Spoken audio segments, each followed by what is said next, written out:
Hello everyone, this is Jonathan Little. I'm here today with episode 196 of Weekly Poker Hand. I want to thank you all for being here with me today. If you have not already listened to some of my audiobooks, presumably you'll like audiobooks because you're here listening to a podcast, definitely check out all of the free resources I have at jonathanlittlepoker.com/free. There, if you've never signed up for Audible, you can sign up for Audible for a free trial and try 2 of my audiobooks completely for free. I have a bunch of them there available, and I'm constantly working on more to put there for you.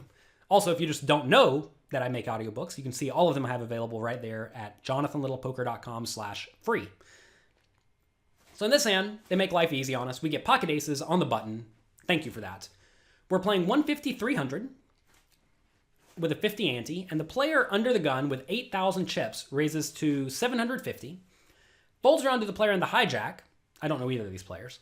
With a 15,000 stack, he makes it 1,500. So it goes raise, small 3-bet.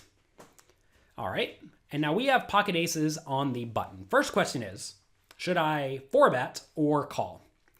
Well, I typically 4-bet my entire playable range here. And my playable range is really not that wide because when you're facing under the gun raise and then a small 3-bet, you're against 2 really, really strong ranges.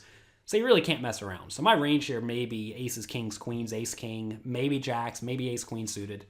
But I'm not calling with 10-9 suited trying to get lucky. So knowing my range is really, really strong, I should either 4-bet or call. And if I call, what I'm really doing is letting my opponent see the flop for free, right? Which is not actually good if instead I could 4-bet and charge them a little bit more to see the flop with what is obviously going to be an inferior range to my super nut range. So I should typically 4-bet. However, there are times where I will just call. The main times to call are when your opponents are somewhat shallow, as they are here, and they will be inclined to make big folds. Like imagine I made it 3,200 and it folds back around to the person who 3-bet to 1,500 and he folds ace king or pocket jacks. That would be such a disaster because I am crushing those hands. And the fact that I cold 4-bet may make that player make a big fold. Whereas if I just call, sure, my opponents know I have a strong hand, but quite often they will misassess that range and think instead I have something like ace queen, ace jack, 10s, 9s, and 8s or something like that. So if they misinterpret my range when I just call, that's obviously a great thing. And also, calling forces them to stay in with a hand like jacks, and if the board comes all low cards, I'm just going to stack my opponent. So I think this is a spot where you can go either way. I typically 4-bet, but sometimes calling's fine too. So I do like to just call this time. The initial raiser calls as well for 800 more. And now we are going to see a flop in position with pocket aces. Oh, one other thing worth mentioning. Some people think I really need to 4-bet to make my opponents fold pre-flop to protect my hand. But no, we are not concerned protecting our aces. We are concerned with stacking the somewhat short-stacked players. And I understand that they're not actually short-stacked in proportion to the blinds. But once it goes raise 3-bet before the flop, everyone's stacks becomes somewhat short unless they started off really, really deep, which they didn't. All right, so we're not worried about protecting. Flop comes King-9-3. The initial raiser checks, and the initial 3-better bets 1,500 into the 5,400 pot. And at this point, I could definitely go either way between calling and raising. The reasons to call, well, the main reason to call is that if I raise, my opponent again may make a somewhat big fold or may not continue betting with a hand like jacks. It's just betting for no good reason on the turn. If I raise, we get to play a big pot. The problem, though, is that if I raise on King-9-3, what's my opponent actually going to continue with? It's going to be ace-king, which I'm going to stack anyway, pocket kings, which I lose to, and pocket nines, which I lose to. So if my opponent's anywhere near competent, I think calling is by far the best play.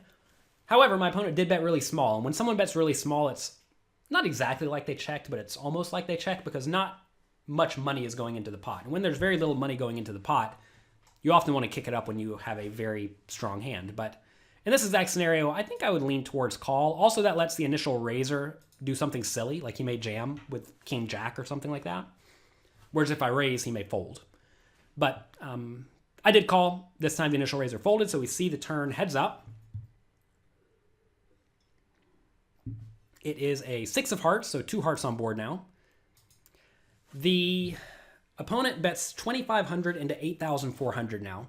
Some people look at this and say, oh man, this guy is just milking you. He obviously has pocket kings. You should fold. And while that may be true, would he not play ace king in this exact same manner? That's something you need to ask yourself. And then next ask yourself, well, how many combinations of pocket kings are there? There are 3. Whenever there are 6 pre-flop, but if one of them comes on the board, there's now only 3 available. How many combinations of ace king are there? Well, we have 2 aces in our hand, and there's a king on the board. So we do the 2 remaining aces times the 3 remaining kings, that is 6. So there's 6 combinations of ace king available and 3 combinations of kings available. And that means that our opponent is 2 times more likely to have ace king than he is to have pocket kings. So clearly, that's great for us because we beat the pocket kings. I'm sorry, we beat the ace king, right? And there are more than them than the kings. You could also say, well, yeah, your opponent could have 9s though. So even then, it's still 6-6. We're getting pot odds, so we're not going to fold when we're 50-50, right? Maybe some people would amend that to say that your opponent may bet big with ace king and small with pocket kings and pocket 9s. Sure, maybe. But whatever. We have aces. We're not trying to fold. We played our hand slow. And here we are. This is where we find ourselves. The board is not actually that scary. And our opponent may just be making some horrible bet with pocket jacks. Or maybe he's value betting with king jack because he thinks that's what he's supposed to do. Who knows? So anyway, I'm going to call again. We do want to keep our opponent in the pot unless he clearly has a hand he thinks is good, like ace king, but will somehow not put all of his money in on the river. But I just don't think that's the case. So anyway, here comes the river. 3 of clubs. Our opponent now bets 5,500 out of his 15,000 stack into the 13,400 pot. So this river is pretty much a blank. I don't think we're going to be against ace 3 too often, although, that happens sometimes. We have to put in 5,000 to win a pot that's going to be 23, so we need to win, 20-something percent of the time, 23% of the time, and we definitely will. So, calling's clearly fine. The question is, should we raise? In tournaments, I typically shy away from going for thin value in big pots, mainly because the chips you stand to lose are worth more than the chips you stand to gain. And in this scenario, we actually have a very deep stack. We're playing with 30,000 chips remaining as opposed to our opponent's 15. So if we do double him up here by jamming and he does call with 9s or kings, then we're going to still have 15,000 left. But I don't think that is necessary. Again, mainly because I don't want to get down to 15,000 chips. If I lose this hand by calling, I'm going to have 25,000 left, which is still plenty. If I lose this hand by shoving, I'm going to have 15,000 left, which isn't actually a ton. If I call and win, we're going to go up to 53,000 chips, which is a boatload. If I shove and win, we're going to go up to 63,000 chips, which is a boatload, but not actually that much more than 53,000 proportionally. So I think this is a pretty easy call. It's a somewhat protective style of poker, but when the pot gets big and the opponent does show significant strength, like this guy has gone small 3-bet preflop, bet flop, bet turn, bet river, I'm usually going to be putting on the brakes and just calling. Well, I do raise. And I don't like it. So I think something funny just happened with the replayer. It showed the opponent putting in 3,000 more chips, but the pot went to 53. I'm not really sure. I don't like this shove unless I have some read that my opponent does have a king and doesn't know what he's doing. So yeah, I don't like this. I hope I lose. Whenever I make a play that I don't like, I hope I lose.